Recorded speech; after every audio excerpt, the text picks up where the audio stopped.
한국의 대통령과 국회의원의 한마디 한마디에 수만 명의 미얀마인들이 감사와 감동의 댓글을 달고 있습니다. 한 미얀마인은 감사합니다 대통령님, 저는 제한 미얀마 사람입니다. 우리 미얀마의 대통령님의 말씀 한마디가 우리 미얀마 국민들의 힘이 됩니다. 건강하세요 대통령님 이라 전했고, 또 다른 미얀마인은 한국이 최고다, 미얀마 국민들과 함께 해주셔서 감사합니다. 한국을 사랑하는 것을 정말 후회하지 않습니다. 대단히 감사합니다. 제대로 된 말을 제대로 하셨어요. 감사합니다. 대통령님의 말씀이 미얀마 국민들에게 큰 힘이 될 겁니다. 항상 강철 지지하고 헤아릴 수 없을 만큼 사랑합니다. 한국의 대통령님은 너무 소중합니다. 대통령님, 우리나라와 우리를 지켜주셔서 너무 감사합니다. 라며 이미 한국이 미얀마를 위해 엄청난 일을 해주었다고 말하는 이들도 있습니다. 미얀마인들이 이렇게 현국에 열광하고 있는 이유는 우리도 믿기지 않을 만큼 한국 전국 곳곳에서 미얀마의 민주주의를 위해 발벗고 나선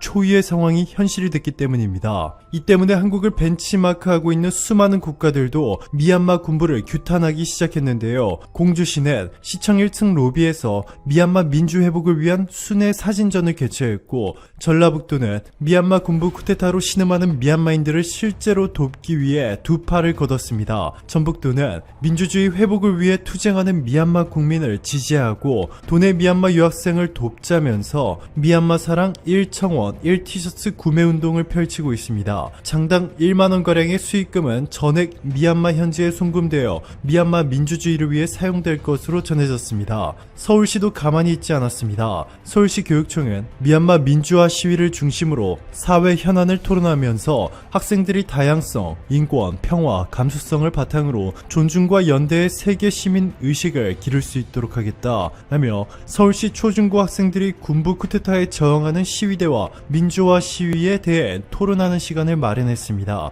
대전은 좀 더 적극적입니다. 권중순 대전시의회 의장을 비롯한 대전시의회 의원들이 대전역 광장으로 나와 미얀마 규탄 집회에 동참하여 미얀마 군부 정권이 평화적으로 민간에 이양될 수 있도록 적극적으로 지원하고 지지할 것이다 밝혔습니다. 전세계 어느 국가를 둘러봐도 이렇게 미얀마 민주주의를 위해 적극적으로 나서고 있는 국가는 한국뿐이었습니다. 자, 그런데 놀랍게도 한국이 최근 미얀마 군부의 운명을 완전히 뒤바꿔 놓았습니다. 미얀마 쿠데타를 주도한 민아웅 흘라잉 최고사령관의 마지막 희망이 바로 24일 열리는 동남아시아 국가연합 아세안 특별 정상회담이었습니다. 한국을 포함해 미국, 유럽 등 전세계 선진국들이 미얀마 군부를 국가 통치권자로 인정해주지 않고 있는 가운데 아웅 흘라잉 최고사령관은 주변국인 동남아시아 국가들로부터 우선적으로 인정받는 것이 유일한 희망이자 최후의 수단이었습니다. 이것마저 실패하게 된다면 더 이상 미얀마 군부가 버틸 수 있는 원동력이 모두 사라지게 되는 셈이죠. 자, 그런데 태국과 한국의 외교장관의 회담 이후 미얀마 군부 편을 들어줬던 태국의 태도를 바꾸기 시작했다고 전해드렸는데요.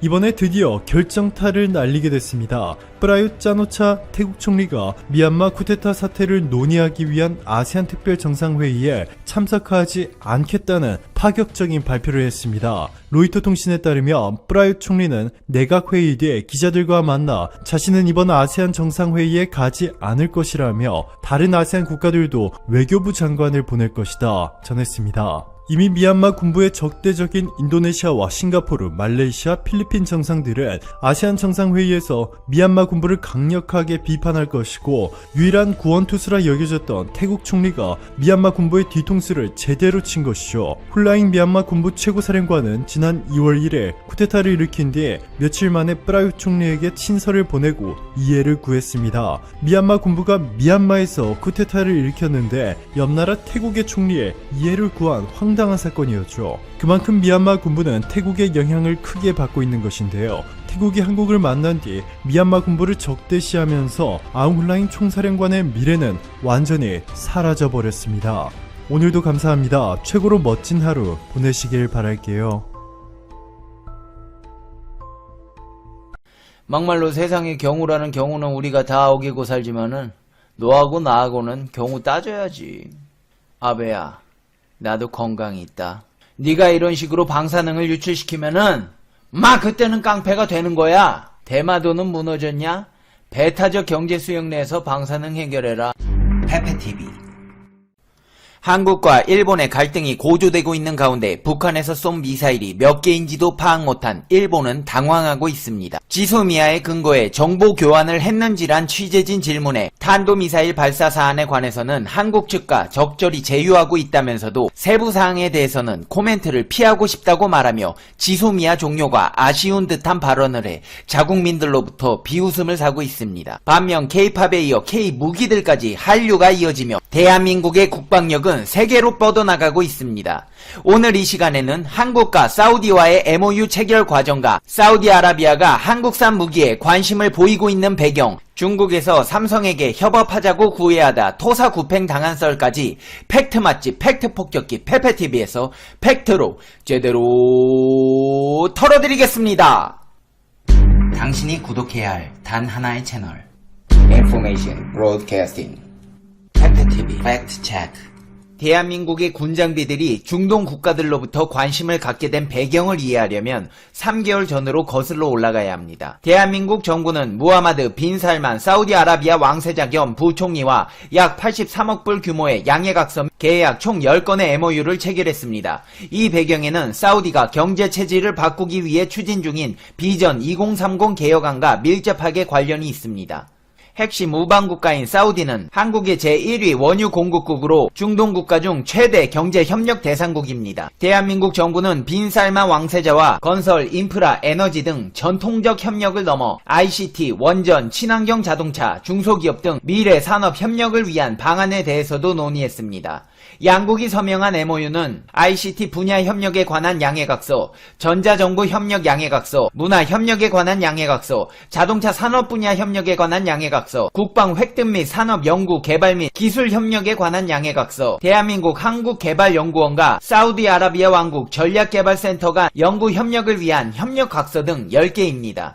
이날 체결한 양해각서는 빈살만 왕세자가 주도하고 있는 비전 2030 개혁 프로젝트와 관련된 사업들입니다. 사우디는 경제 체질을 바꾸기 위해 지난 2016년 석유 산업에서 ICT를 중심으로 한 첨단 분야로 산업 구조로 바꾸는 내용의 비전 2030을 발표한 바 있습니다. 여기에는 비석유 부문 국가 수입을 2020년까지 3배로 늘리고 2030년까지 GDP 가운데 민간 비중을 65%로 끌어올린다는 내용이 담겨 있습니다.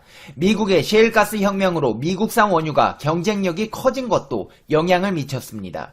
주목할 부분은 국방과 관련된 조항입니다. 사우디는 한국이 개발한 지대공 미사일인 천궁 등에 관심을 갖고 있는 것으로 알려졌습니다.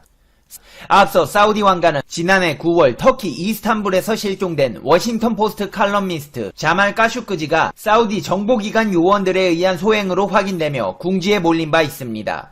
이에 미 의회에선 사우디에 대한 무기 수출 중단을 요구하는 목소리가 높아졌고 미 상하원에선 지난 3, 4월 예멘 내전과 관련해 미국의 사우디 지원을 중단하도록 하는 결의안도 통과됐습니다. 다만 뉴욕타임즈 등 외신에 따르면 최근 도널드 트럼프 미 행정부는 의회를 우회해 사우디아라비아에 무기를 수출하는 방안을 고심 중인 것으로 알려졌습니다. 하지만 사우디 지원을 중단한 게 마음이 걸리는지 사우디 정부 측은 한국 무기 측에 관심이 더 많아 보입니다.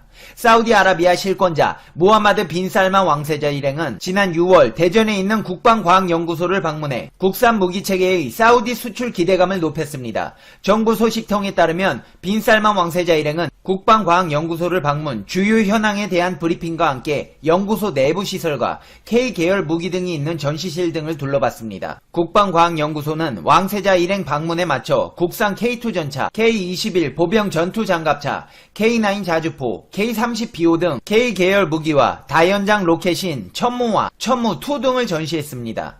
흑표라 불리는 K2 전차는 120mm 활강포와 표적 자동 탐지 및 추적 장치, 능동 방호 장치, 피하 식별 장치 등을 갖췄습니다. 국산 명품 무기로 꼽히는 K9 자주포는 사거리 40km인 155mm 포신으로 분당 6발을 쏠 수 있습니다. 시속 67km의 속도로 기동 능력도 우수합니다. 방산업계 수출 효자로 이미 터키, 핀란드, 인도 등에 수출됐고 최근 노르웨이가 24문을 도입하기로 했습니다. 있습니다. 정부는 이들 K계열 무기와 천무 등의 해외 수출에 적극적입니다.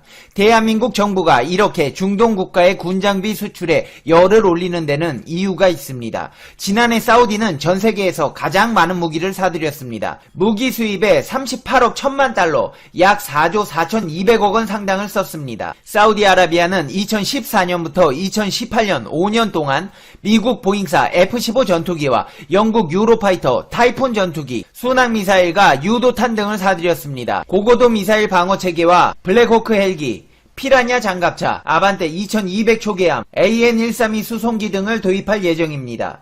대부분의 무기체계 도입을 자국 생산이 아닌 수입에 의존하고 있는 사우디는 대한민국의 국방과학연구소와 같은 무기체계 연구개발기관 설립을 희망하는 것으로 전해졌습니다. 사우디아라비아 측은 한국이 짧은 기간 방산기술력을 확보해 자주 국방 역량을 갖춘 것을 높게 평가했습니다. 무기 수입 의존도를 낮추고 자체 개발한 무기를 해외로 판매하는 수출국 지위에 오를 수 있었던 비결에 많은 관심을 나타냈다고 소식통은 전했습니다. 이렇게 사우디는 원래 한국 군장비에 관심이 많이 있었는데 최근 들어 더 다급하게 알아보게 된 치명적인 계기가 있습니다. 최근 있었던 사우디 석유시설에 대한 드론 공격이 지난 9월 14일 사우디아라비아 국영 석유기업 아람코의 핵심 석유시설 두 곳에 무인기와 순항미사일 공격이 이어졌기 때문입니다. 외신에 따르면 이날 사우디의 석유 생산량은 약 500만 배럴 감소했습니다. 이는 사우디 하루 석유 생산량 980만 배럴의 거의 절반이며 세계 하루 원유 생산량의 약 5%에 해당하는 막대한 규모입니다. 석유 시설을 공격당한 이후 사우디가 가장 관심을 갖는 한국산 장비는 우리 육군이 사용 중인 비오복함 자주 대공포로 전해집니다. 급박한 상황 속에서 모하메드 빈 살만 알 사우드 사우디 왕세자는 대한민국 정부의 석유 시설이 공습받은 것과 관련해 동맹국가의 협력을 통한 공동 대처와 대공 방어 체제 구축에 도움을 요청했습니다. 군 및 방산업계 관계자는 그동안 사우디의 행보를 보면 대략 어떤 국산 무기를 원하는지 추정은 가능하다고 했습니다. 사우디는 영국방비 지출 규모로만 보면 막대한 오일머니를 바탕으로 미국과 중국에 이어 세계 3위로 특이하게도 육해 공군과 동급의 위치를 가진 방공 전문 부대인 방공군을 가지고 있는 나라입니다.